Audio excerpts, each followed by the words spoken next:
নমস্কাৰ ছাত্ৰ ছাত্ৰীসকল, welcome to my YouTube channel. আজি আমি BA 4th ছেমিষ্টাৰৰ পলিটিকেলৰ মেজৰৰ পলিটিকেল থিয়ৰীখনৰ বি সমতাৰ কুৱেশ্যন এনচাৰখিনি আলোচনা কৰিম।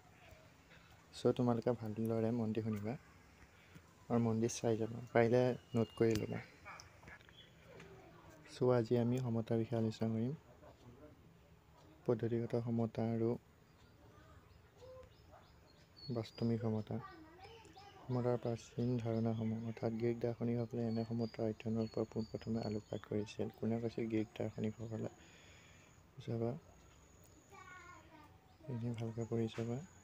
অৰ্থাৎ ফৰাচী বিপ্লৱ আৰু আমেৰিকাৰ স্বাধীনতা যুদ্ধক এনে সমতাৰ বিৰুদ্ধে সম্মিলিত ঘোষণাপত্ৰ বুলি ক'ব পাৰি। এইখিনি সমতাৰ প্ৰাচীন ধাৰণাখিনি চাবা। সমতাৰ সংজ্ঞা আৰু অৰ্থৰ প্ৰকৃতিসমূহ। সমতাৰ সংজ্ঞা, অৰ্থৰ প্ৰকৃতি। সমতা ইংৰাজী প্ৰতিশব্দ ইকুৱেলিটি, লেটিন শব্দ ইকুৱেলিছৰ পৰা অনা হৈছে, যাৰ অৰ্থ হ'ল সমান। সেইটো চাব লাগিব আমি। এইটো আহিব পাৰে।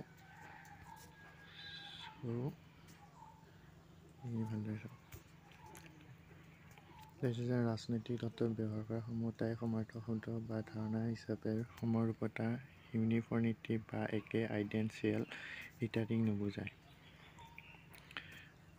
বা সাধাৰণতে সমতা বুলিলে সকলো মানুহকে সমান হিচাপে গণ্য কৰাটোকে বুজায়। বিশেষকৈ এইটো আহিব পাৰে যে সমতা ইংৰাজী প্ৰতিশব্দ কি? ইকুৱেলিটিক।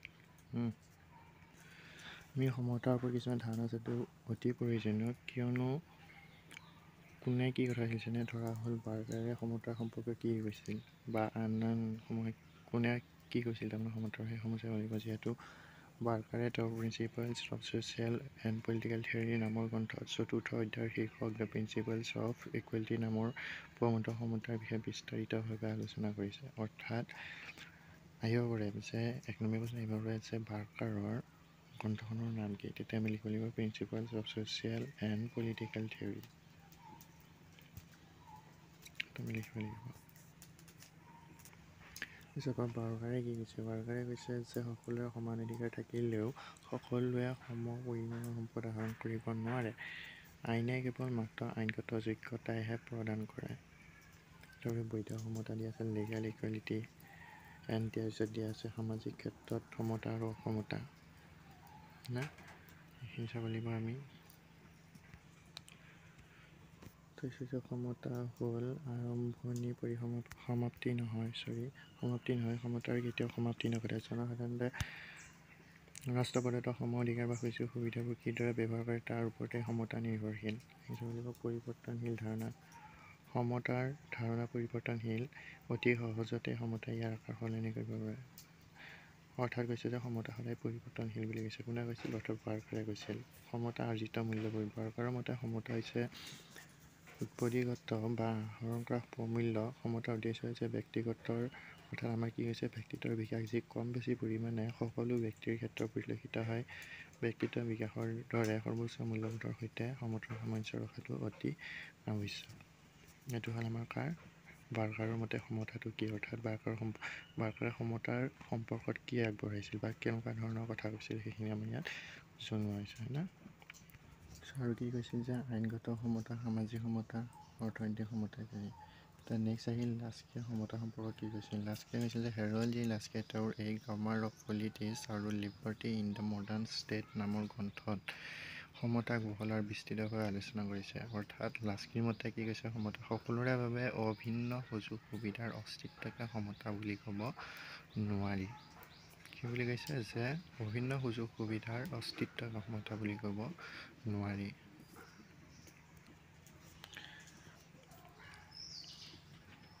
কৈছে যে সমাজৰ সকলো ব্যক্তিয়ে সমানে সুযোগ সুবিধা পোৱাৰ দাবীদাৰ, কিন্তু মানুহৰ মাজত অভাৱ, সামৰ্থ্য আৰু প্ৰয়োজনীয়তাৰ ক্ষেত্ৰত পাৰ্থক্য পৰিলক্ষিত হয়।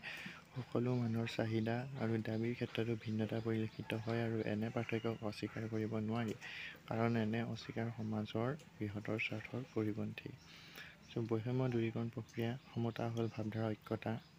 আছে বা ইয়াত 1 নম্বৰীয়া প্ৰশ্ন যিহেতু বহুত পোৱা যায় তেওঁলোকৰ গ্ৰন্থসমূহৰ নাম বিশেষকৈ চাবা। অৰ্থাৎ পদ্ধতিগত বা আইনগত সমতা। অৰ্থাৎ আমি প্ৰথম চাইছোঁ যে সমতাৰ মুখ্য ভাগকেইটা হৈছে পদ্ধতিগত বা আইনগত সমতা। অৰ্থাৎ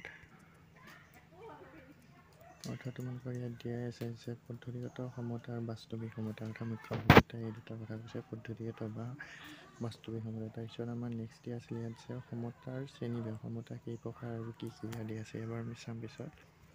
পদ্ধতিগত ক্ষেত্ৰত কোৱা হৈছে যে আনুষ্ঠানিক সমতাৰ ধাৰণা সম্পৰ্কে এটি গুৰুত্বপূৰ্ণ ধাৰণা। ইয়াৰ ঘাই উদ্দেশ্য হ'ল একে পৰিৱেশত আৰু পৰিস্থিতিত সকলো ব্যক্তিৰ ক্ষেত্ৰতে সমান আচৰণ প্ৰদৰ্শন কৰিব লাগিব। অৰ্থাৎ আইনগত পদ্ধতি কি কৈছে যে সকলো ক্ষেত্ৰতে সমান আচৰণ প্ৰদৰ্শন কৰিব লাগিব বুলি কৈছে। অৰ্থাৎ সকলো আচৰণে সমানেই দেখুৱাব লাগিব বুলি কৈছে।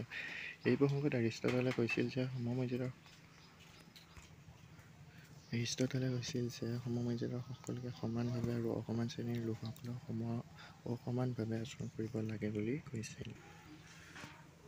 সমান ব্যক্তিক অসমানভাৱে আৰু অসমান ব্যক্তিক সমানভাৱে বিবেচনা কৰিলে অবিচাৰ আৰু বৈষম্যৰ সৃষ্টি হয়। আৰু এনে আনুষ্ঠানিক আৰু আইনগত সমতা মূলতঃ উদাৰনৈতিক ধাৰণা। জে আৰ লুকাছৰ মতে আইনগত সমতা এই সাৰ্বজনীন নীতিৰ ওপৰত প্ৰতিষ্ঠিত আৰু বিশ্বাসী যে দুজন একে পৰ্যায়ৰ। অৰ্থাৎ এইখিনি তোমালোকে ভালদৰে চাব পাৰোঁ কি আছে এই কিতাপখন চাব পাৰা যদি। যিহেতু ইয়াত কোৱা আছে যে সাৰ্বজনীন নীতি কাৰ্যকৰী ৰাষ্ট্ৰীয় আইনৰ মাধ্যমে যিও সকলো ব্যক্তিৰ ওপৰত সমানভাৱে কাৰ্যকৰী হয়। অৰ্থাৎ ইয়াৰ কিছুমান যুক্তি আছে, যুক্তিসমূহ তোমালোকে চাবা।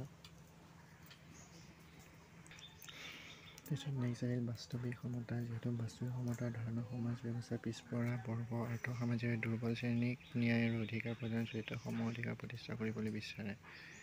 মই তোমালোকে ভালদৰে চাই ল'ব, মই জাষ্ট দেখুৱাই দিছোঁ তোমালোকক। সমতাৰ শ্ৰেণীবিভাগ সমতা বাবে সমতাৰ শ্ৰেণীবিভাগ। সমতা কেই প্ৰকাৰ আৰু কি কি? নাগৰিক সমতা, সামাজিক সমতা, প্ৰাকৃতিক সমতা। চমু অলপ অলপ হ'লেও চাই থৈ দিব ইয়াত।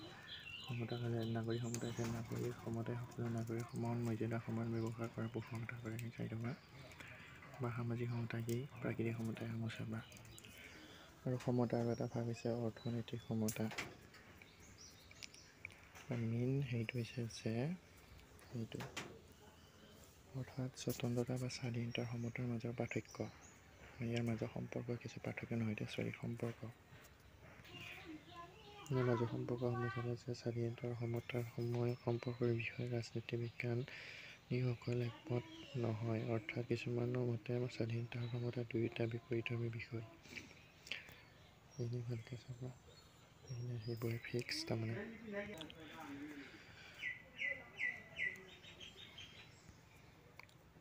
এইখিনি ভালকৈ চাবা আৰু আজি ভিডিঅ'টো ইমানতে সামৰণি মাৰিছোঁ।